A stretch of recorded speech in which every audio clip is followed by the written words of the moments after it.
is going off the back clock. My watch still has a minute ahead. I'm cheating y'all a minute when I start on my watch because he's going by that clock. So I'm going to beat you this time, Scott. Let's make sure we got... Just readjust just your watch. Well, mine's GPS. My phone has 8:59. 8:59, yes, sir. That's fine. I don't want to cheat y'all.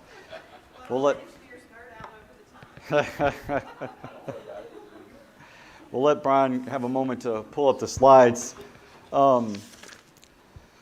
Some class cleanup from previous class.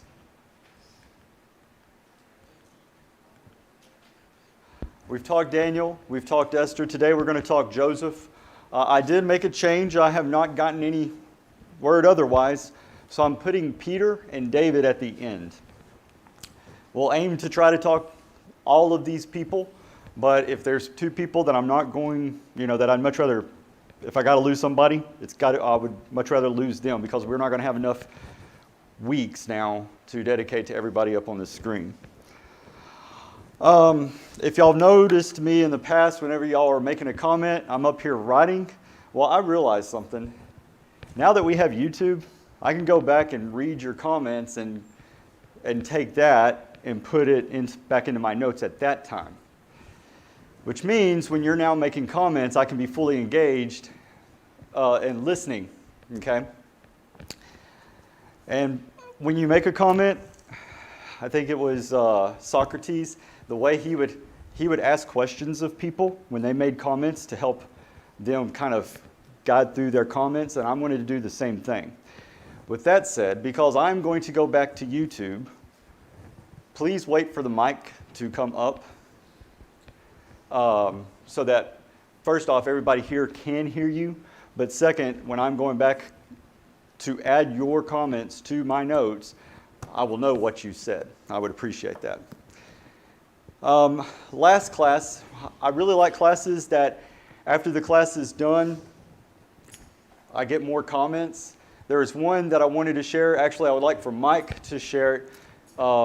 Mike, it was about the hesitancy versus calling it contemplating, and how, there are situations in which you can't hesitate, but there are others that you allow the person to take their time. So if you'll expand upon that, please. Thank you for remembering what I said. Basically, you were talking about hesitating last week, and the way we use the word hesitate, typically it has a negative connotation. And depending on the situation and the decision that's being made or contemplated, it may not be hesitating the way I define hesitation. When I define hesitation, I'm looking at a situation that needs a relatively quick response, and that person is not capable, for whatever reason, at that moment in time to give that response. If the situation, if you have time to ponder, then I don't consider that hesitating, if that makes sense what I'm saying. It does. Yes, sir. Thank you. And I appreciate that you bring up that comment.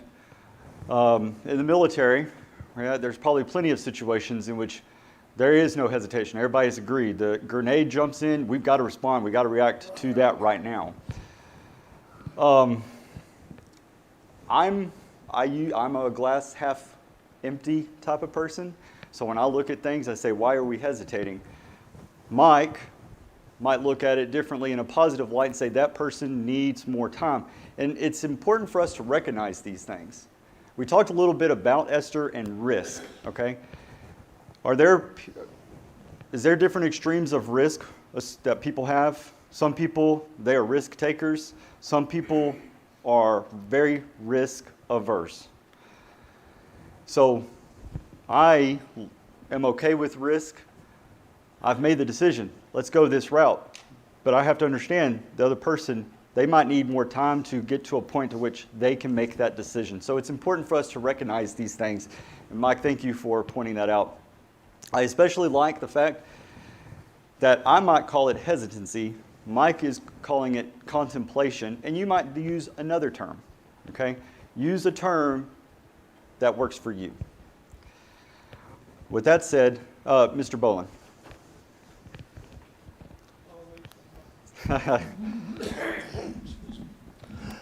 I don't know if this was true in this man's life, but I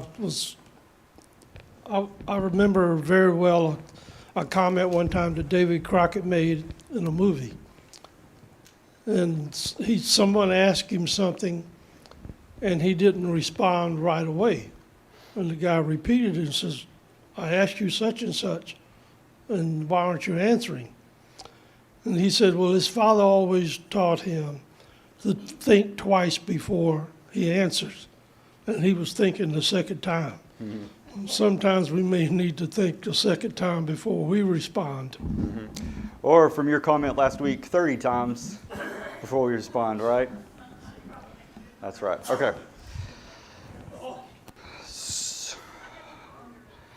So I like Joseph, and I'm going to try to keep my comments very quick, because if I had my way, I could talk to y'all Joseph the whole day. Really could.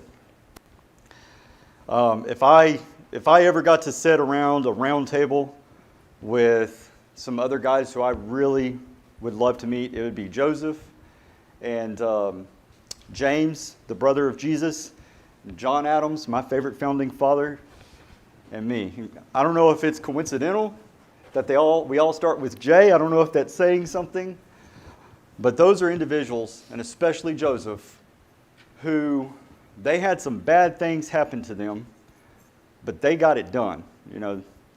And we're going to see that with Joseph.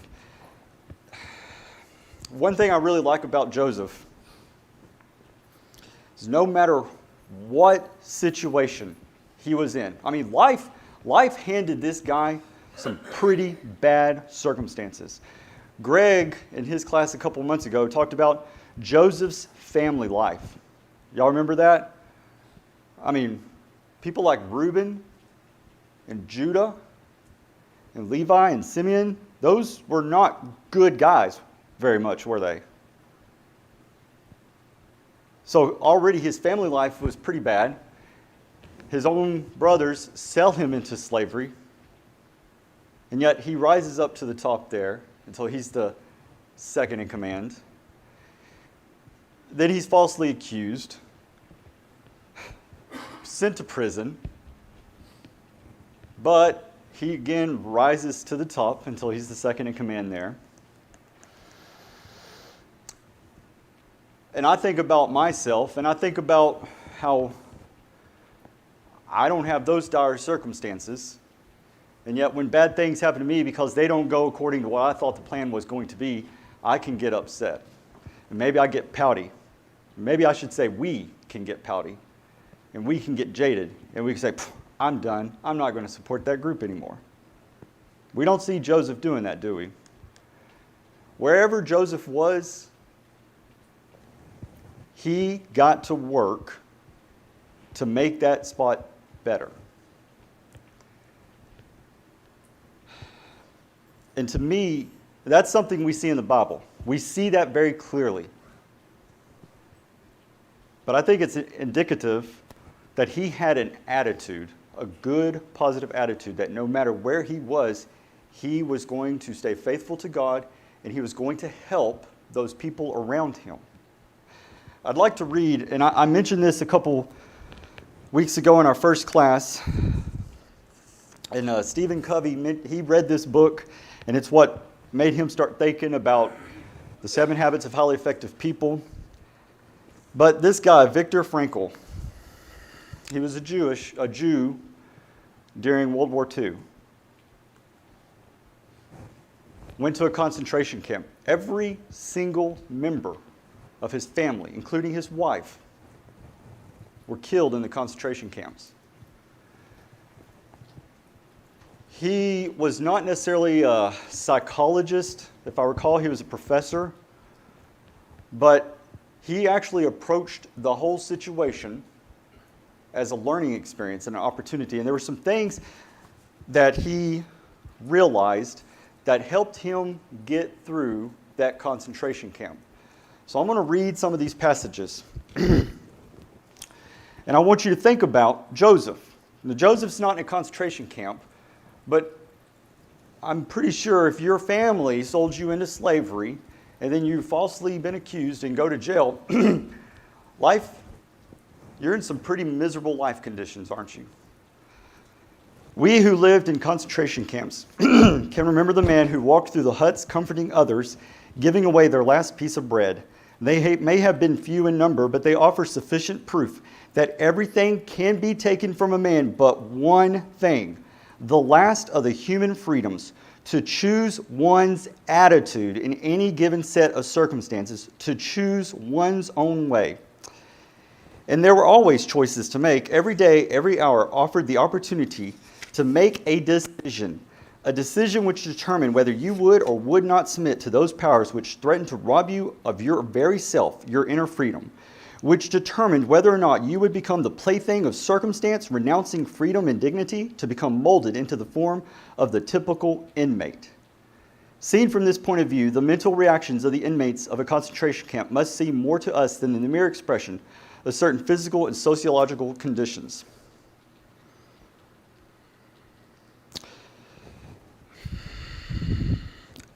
An active life serves the purpose of giving man the opportunity to realize values in creative work, while a passive life of enjoyment affords him the opportunity to obtain fulfillment in experiencing beauty, art, or nature.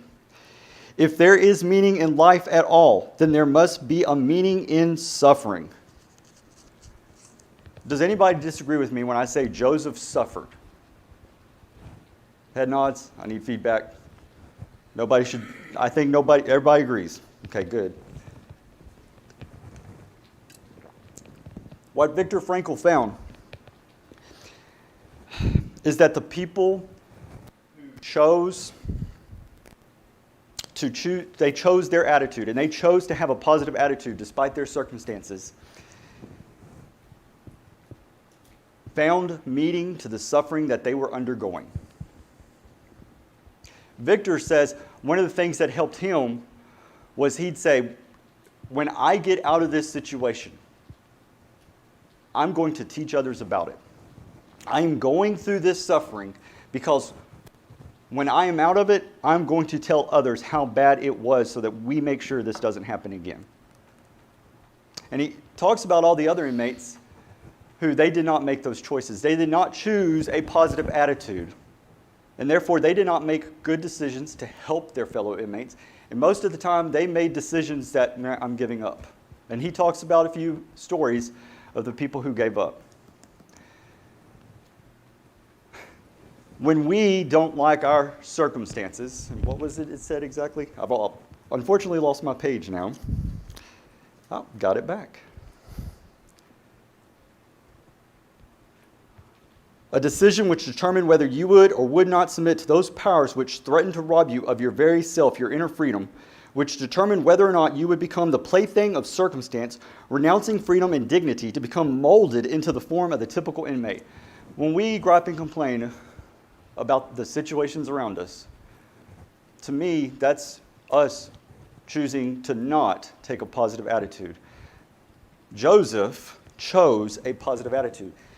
I wish the man wrote a book because I would love to understand how he chose a positive attitude and then made all the follow-on decisions to help others, to forgive others, and to be action-oriented. So, let's jump into the discussion. This first one we're going to move through pretty quickly, but y'all know how Joseph was falsely accused by Potiphar's wife, okay? There is a progression of sinful or temptation, rejecting temptation that we see with Joseph, okay? In fact, if you go ahead and turn Exodus 39.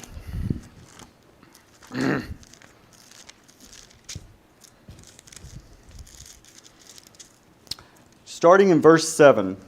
Now it came to pass after these things that his master's wife cast longing eyes on Joseph, and she said, "Lie with me."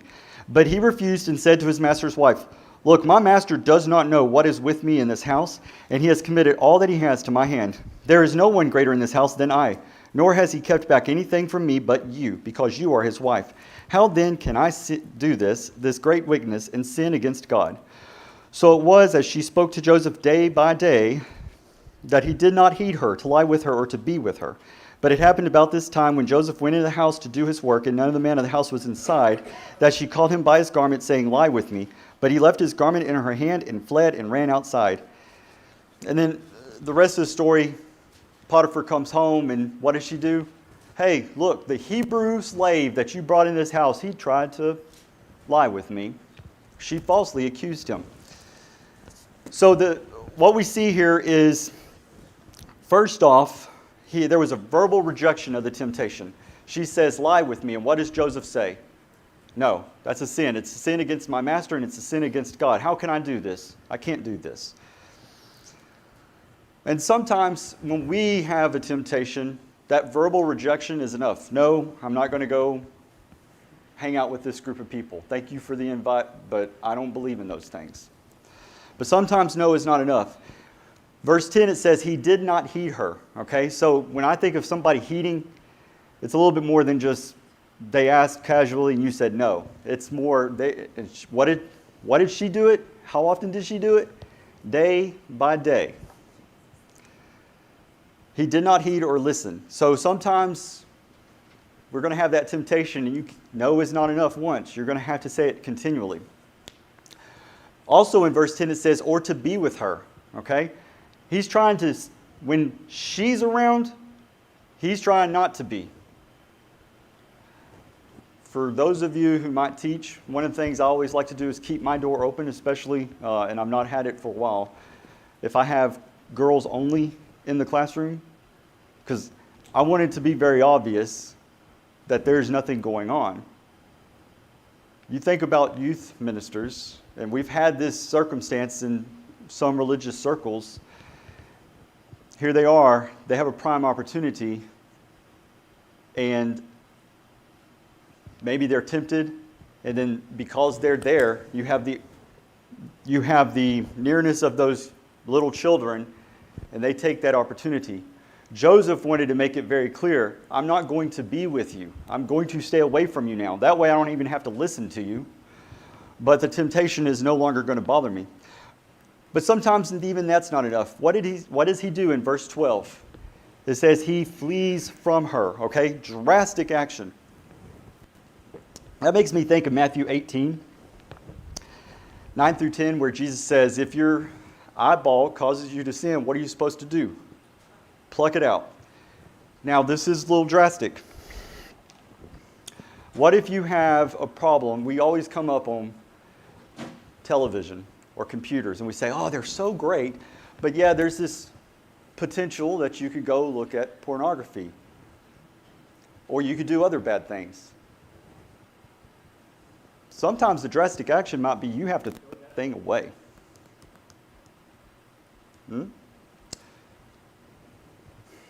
Jesus said, pluck your eyeball out if it causes you to sin. Joseph fled sexual immorality. But you know, there on the reverse side, there's also a progress to the building. We see a progress with Potiphar too, with rather his wife. Okay? What does it say first in verse 7? It came to pass after these things that his master's wife cast longing eyes on Joseph. Lust of the eyes, isn't it? She says, that's a good-looking guy. And one of the things that Heather liked about me when we first got engaged was, I was an officer in the Navy. So there's a little power there, right? So Potiphar's wife, who is she married to? An officer in Pharaoh's army. She obviously likes power. Here's Joseph, and he's getting things done. He's the second in command. Her husband doesn't even know what's going on except the food on his plate. That's something else I like about Joseph. He was not micromanaged, and one day I hope to be there. But she looks and she has a desire. James 1:14, she has a desire. She sees him. And then she said, okay, hey, Joseph, let's lie together. She hears no. Is that it? No, she keeps going. Joseph, day by day, it is becoming a lust of the flesh. She wants to act on this temptation. She doesn't want to just see, she wants to feel and touch, doesn't she? Eventually in 39:12, she harasses him, caught him by his garment. Again, lust of the flesh. But notice what she does in 13:18. Why does she lie about what really happened? Y'all can answer this. Pride. Okay, good. Lust of the eyes, lust of the flesh. What's the third one from John? Pride of life. Right? She's been shown up by a slave. And she's got to cover her tracks. So let me accuse him first. So we see that progression both in rejecting sin and in the sin taking her over, or rather the temptation taking her over more and more. Mike. Justin, that also reminds me, that progression you're talking about reminds me of James 1:14-15, where it says, "But each one is tempted when he is carried away and enticed by his own lust. Then when lust has conceived, it gives birth to sin. And when sin is accomplished, it brings forth death." There's a progress. So could we be at any point along that progression, either in rejecting or giving in to the temptation? It's important for us to evaluate our choices and decisions to say, where am I at, and to make better choices thereafter. All right, any discussion on that before we move into the next collective 3 points? Okay. I'm going to read this one, and then I'll read the next two, and then we'll come back. Choosing to not give up, deciding to take action. We've been talking about choices, decisions, and the differences between them. All right, this one is on. Brian, would you forward it to the next slide, please? Thank you. Choosing to be helpful, deciding to help, and then forgiveness or forgiving, choice or decision. So remember how I talked about Joseph, and we see the text where he becomes a slave and he rises to the top. He becomes a prisoner and he rises to the top. And then eventually he comes before Pharaoh, and now he's the viceroy of Egypt. We see those clearly, okay? We see Joseph, we see him take action. All right, now I know the Bible says God gave Joseph favor in the eyes of the people with whom he worked, but I don't think Joseph just got to sit back, pop the feet up, do nothing, and hey, you're second in command now. It doesn't work that way, does it? Greg, does it work that way? Has it worked for you that way? No, it hasn't worked for me that way either. Joseph still had to do some stuff. So even though he was in these bad circumstances, did he pout and moan and groan about them? A few years ago, Ladies' Day, I wish I had gone because they had such a cool theme. Grow where you are planted. Joseph's planted in prison, or rather in slavery. Guess what he's going to do? Grow. Thank you, Heather. Joseph is thrown into prison falsely, falsely accused. What's he going to do? Grow. Thank you, Heather. And then when the opportunity to become viceroy comes along, guess what Joseph's ready for? To not only grow himself, but to take care of an entire country. I meant to ask this. What is the most number that you have prepared, or rather planned your meals for, and for how long? So Heather plans meals for 1 week out for 5 people. Does anybody top that? Everybody else is less? I don't know, if Melissa was here, she'd obviously be more. Has anybody planned to feed an entire country for 14 years? No, Joseph did, okay? But Joseph had good attitudes. Wherever he was, he had an attitude. I'm going to take action. I'm not just going to sit back and moan and groan about things. Now, did he realize the unfairness of his situation? Greg pointed this out. Y'all remember what he named his kids?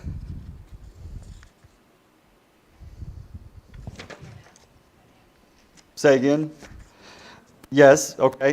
Ephraim and Manasseh. Manasseh, for God has made me forget all my toil in all my father's house. And Ephraim, for God has caused me to be fruitful in the land of my affliction.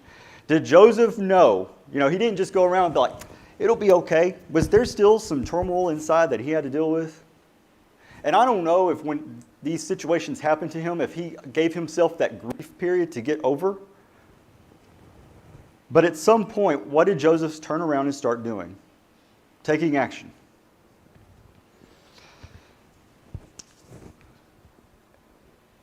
So he took action.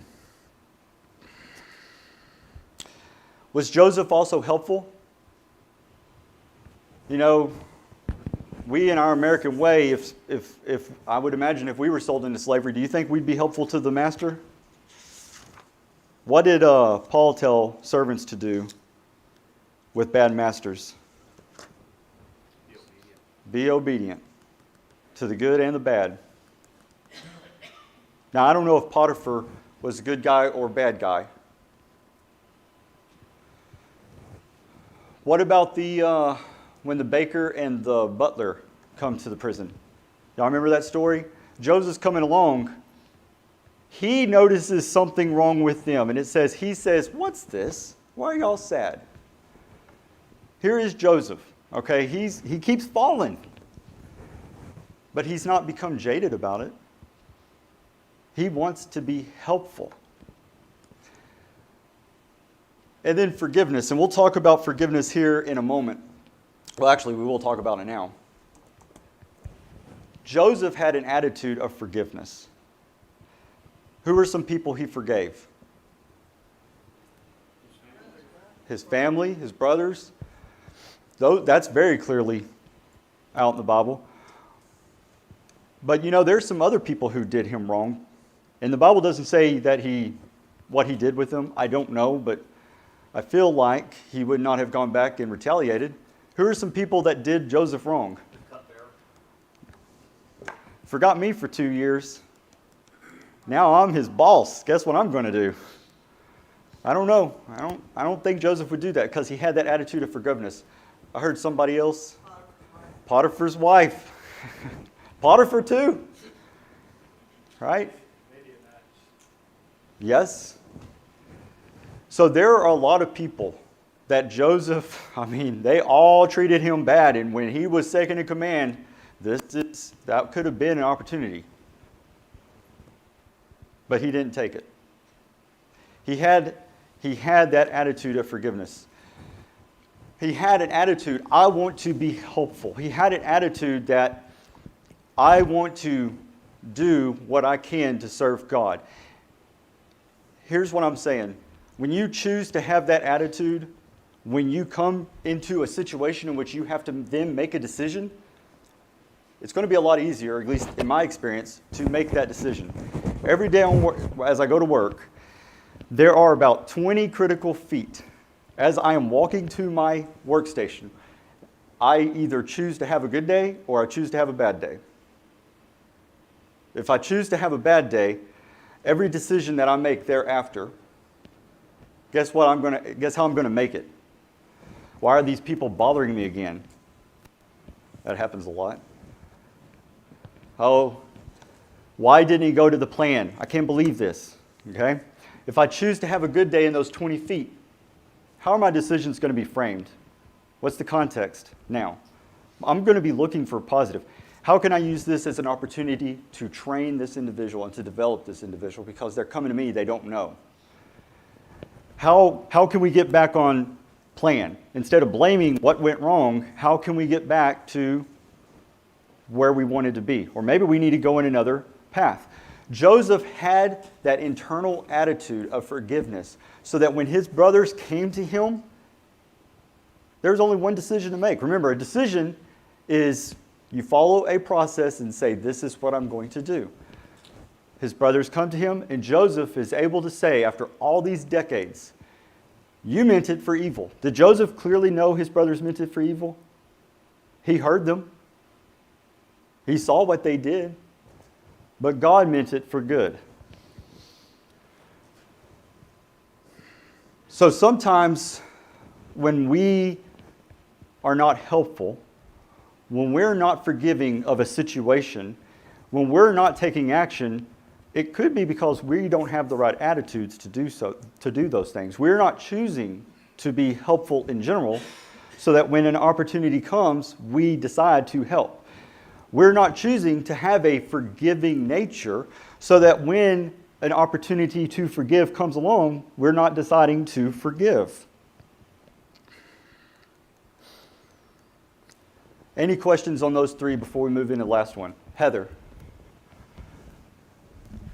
Just to keep Joseph realistic, he did mess with his brothers a little bit before he said he forgave them. Thank you, Heather. Yes. And so, he kind of teased them. He wasn't rude or sinful towards them. But, a lot of times in the Bible, we don't hear all the negative things that these Bible characters did. And I think it's because God needs us to have the ultimate example of how to live. But we were given that little glimpse of Joseph kind of messing with them before he bestowed his forgiveness upon them, basically. And that kind of keeps it realistic for us, I think. I actually had in my notes, I skipped over it because for the interest of time, but, and Paul will have a comment here in a moment, Mike. I think when did Joseph realize why this had all happened to him? When his brothers appeared before him? Or maybe even earlier when he was made viceroy of Egypt? I would say then. Oh, it's all coming together, right? I'm here to help this country. But I think Joseph had an attitude of forgiveness so that when he finally saw his brothers, he didn't immediately jump and say, well, you know who I am? Yeah, y'all remember me? Heads off. I'm taking your heads off. Nor did he say, oh, I'm so glad it's me, Joseph, I forgive you. He followed a process to see, are they really changed men? Who was the one to suggest selling Joseph into slavery? Y'all remember? Which brother? No, Reuben wanted to throw him in the pit. Judah. When Joseph grabs Benjamin because he says, Benjamin, you stole my cup, who falls down and pleads with him, don't take Benjamin, take me instead? Who? Judah. That's when Joseph breaks down and says, it's me. Because he realizes these men have come full circle. Paul. So, thinking about Joseph's upbringing, and our upbringing has a profound effect on how we choose and decide on some things. And my sister sent me something. It says, you may want to forgive your parents for, and it lists several things of what we should forgive our parents for. One of the items is not being able to teach you certain skills as nobody taught them. And so I think about Joseph. He was one of the boys, or only boy, I'm assuming, that stayed at home and had a lot of interaction with his family, with his parents, and with his mom, and taught. And he was brought up different than the other brothers. So he learned a lot of skills that they did not. And you think about how you were raised and your siblings, and as a male versus a female versus the firstborn, the secondborn, and the third, and all that. And all that has an effect on how we grow up and make decisions. And it's very profound. Now, as a Christian, if you become a Christian later in life, then you're faced with these things. Now the question is how do I learn and unlearn things? And that's very tough, because if you were raised a certain way and your thought process was a certain way for 20, 30 years, and now you're a Christian, and now you have children, and you know, well, how are you going to raise them, and how are you going to be like Joseph and make the decision to not react like the rest of the people do? Would you say, keep the mic, because this is the following questions I'm going to ask. Would you say then that perhaps Joseph going through the 13 years of slavery and prison kind of helped him unlearn some things that he had seen or picked up with his family so that he could be prepared to be viceroy of Egypt and save not just that country, but his very own family? I think a lot of his decision and choices was already made. He had already decided because of the way he was raised and how to do things. Because early in his life, he was receiving visions and felt it was from God. And his brother said, "So, are we going to bow down and worship you?" So he knew something was different. And I think his parents even kind of alluded to that as well. So I think for him, there was a lot of characteristics that were already set in place that set him up for success. Okay. Now, knowing human nature and knowing what his brothers did to him, it might have motivated him not to be jaded and not go that way, knowing that I know what suffering feels like, and I don't want to inflict that on someone else. Very good point. Thank you. Got Rick over here. You asked earlier, when did Joseph suddenly realize what the plan had been? And it goes right along with what he said. Growing up, he grew up with God and had the visions, and his brothers scoffed at him. And I think all through his life, he had grown up trusting God, believing in God. Even when he was made viceroy, it's thank you, God. But it was when his brothers came before him and bowed down that, wow, this Full is circle. what God put me here for, to save my family, to save my nation, to save my people. This is what God had for me. I think that's when his brothers bowed before him, it all came to light at that moment. Right. So that kind of brings me into the next thing about success, because I'd like to look at that. So I asked a question, how have you defined success in past situations? And I asked Everett to give us, to kind of prime our minds, if you will. So be thinking about, because this is what I want to spend the rest of the class. We got about 7-8 minutes left I want to discuss. And the questions are, you can answer one, you can answer all, doesn't matter. Is how have you defined success in general in your life? How have you defined success for specific situations? And then the opposite of success, because that's just as important to recognize and admit to. How have you handled those failures in your life when you did not achieve the success you had sent out for? So, Everett, if you'll please give us some insights, and then we'll open it up for everybody else as well.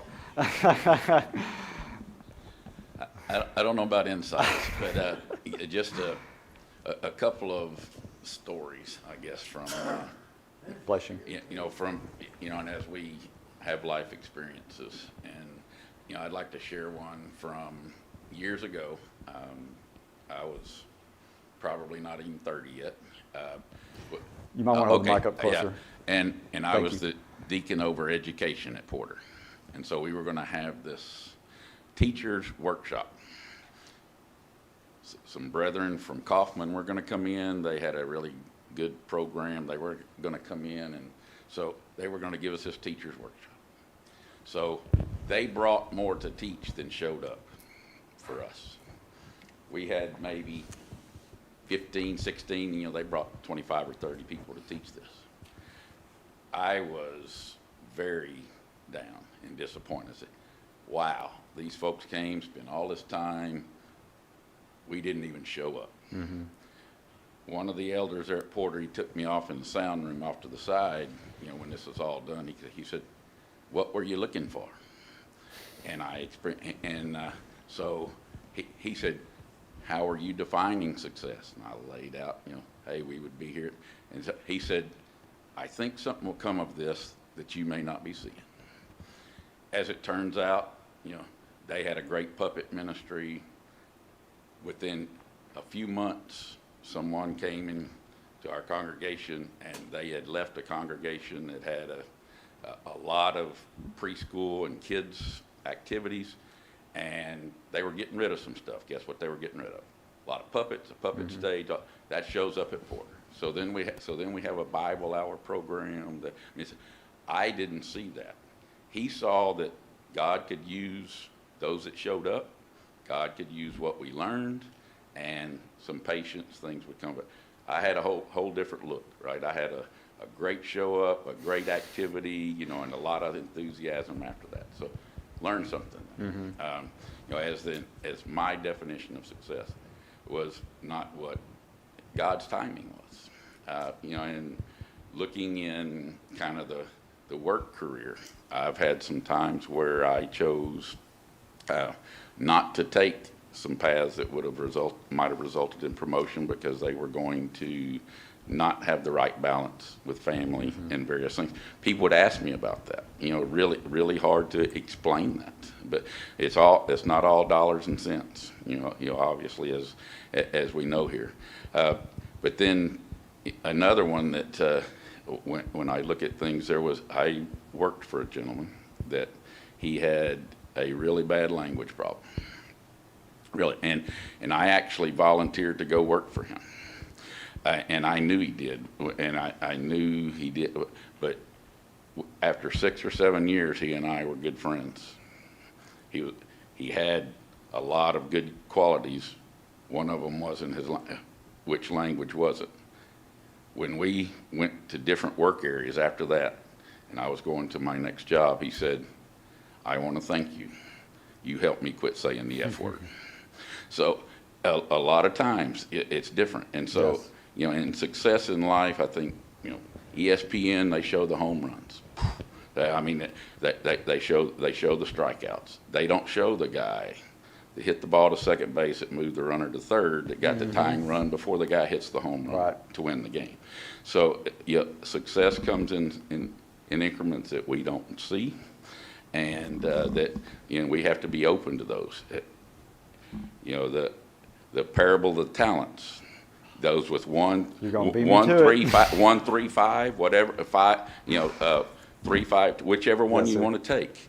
The reward was the same for the one that took what he had and did the things with the right attitude and the right heart. Yes, sir. So, Well, thank you.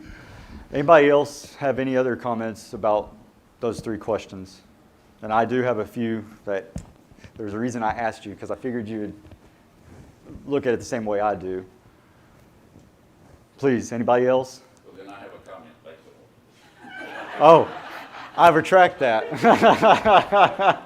This is a first in a Bible class. No, I just want to say, I told Heather this story the other day.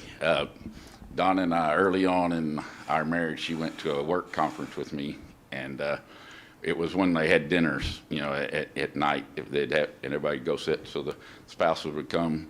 This guy made a really great presentation, and then, are there any questions? And because it's engineers and technical people, the hands started going up in the room. And after about the 6th or 7th question, she leaned over and she says, "Oh my, everybody in this room is just like you." Thank you, Everett.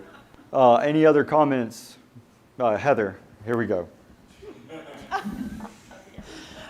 Firstly, I don't set goals and things like you do. I'm more fly by the seat of my pants when it comes to goals, and so defining success looks different for me than it does for you, and I'm sure that's all people.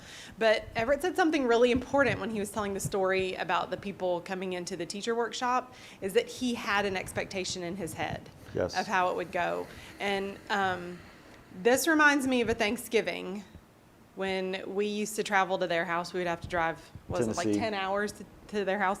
And we went one year expecting our kids to play with my brother's kids and everybody to have a good time, and they just fought the entire time, and they were bored, and it was kind of awful. So we went back the next year expecting it to be kind of awful, and that year they all got along, and it ended up being like a really nice week and a really nice holiday. So just having low expectations, I feel like, can help feel more successful in the end. It can. There's appropriate times. So what I'd like to share, we'll actually not talk about the parables, because that's parable of the talents, because that's actually there's 2 of them, because they're said 2 different ways. Those are one of my favorite parables. But Everett said something. He went into a situation with an expectation, and here's how I'm going to define success if I have a certain turnout. And there is nothing wrong with that. But I think too often, we don't go into any situation, or we go into a situation with no expectation. Y'all ever heard that phrase? People don't plan to fail, they fail to plan. Part of a plan is, how are we going to measure our success? What is success? We can have what's called context goals. Okay, the definition of success is this from the dictionary, which thought I had it, not seeing it.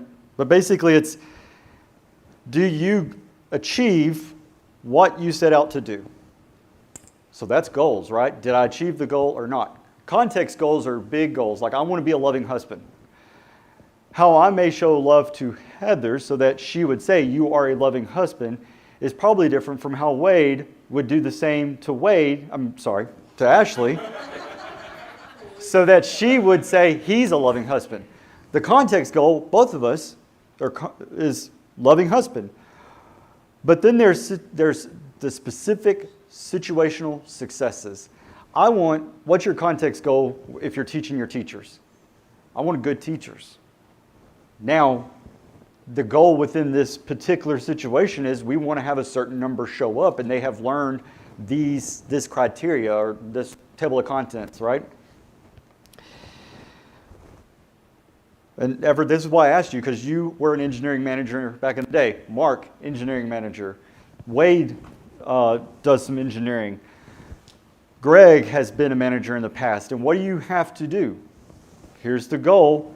Here's where we're at, the baseline. And you have to measure yourself. How am I doing? And Everett also said something else. Sometimes, even though we might approach with the plans, here's our success, here's how we're going to measure ourselves, are we getting there or not, we see ourselves go somewhere else. And that's not a bad thing either. Sometimes. Yes, that's true. But there is something else I wanted to point out. Sometimes we need to quit because we're not being successful. We need to recognize that. And I hope that as you go through your life, just like Joseph here, did Joseph know every time he was thrown into slavery or into jail, did he know that it was going to be viceroy for him one day? Did that stop him from at least defining his success in those previous situations? He got going. I want to serve God. I want to be helpful to other people. And I want to do something. And he did. And it led to the opportunity to be viceroy. And then he realized, I'm saving a country. And then one day his brothers show up. And guess what he really realizes now? Oh, I think it was 30-something years ago. It's come full circle.